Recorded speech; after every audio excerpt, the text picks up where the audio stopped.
మా కరీంనగర్ జిల్లా ఇల్లందుకొండ మండలం కనర్తి గ్రామం విలేజ్. మా విలేజ్లో గత 2022 సంవత్సరాల నుంచి అక్రమంగా చెర్ల మట్టి తరలించడం జరుగుతుంది. దానికి అడ్డుకోవడం కూడా జరిగింది. అప్పుడు బండి కూడా వెహికల్ సీల్ చేసినాక కూడా మళ్ళీ అదే ఇప్పుడు మొన్న కూడా 10 రోజుల కిందట కూడా వెహికల్ని ఆపి పేపర్లో కూడా స్టేట్మెంట్ ఇచ్చినాక కూడా మళ్ళీ ఇవాళ కూడా ఈరోజు కూడా తీసుకొచ్చి చీరల మట్టి చేసి పెట్టి వేరే విలేజ్కి తరలించడం జరుగుతుంది. ఎందుకు పర్మిషన్ లేవు, ఒక్క బండికి పేపర్లు లేవు.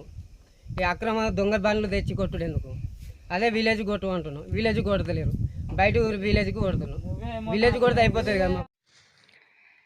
Thanks for watching. For more updates subscribe to my channel. చూస్తూనే ఉండండి మరెన్నో అప్డేట్ కోసం ASN 24 ఛానల్.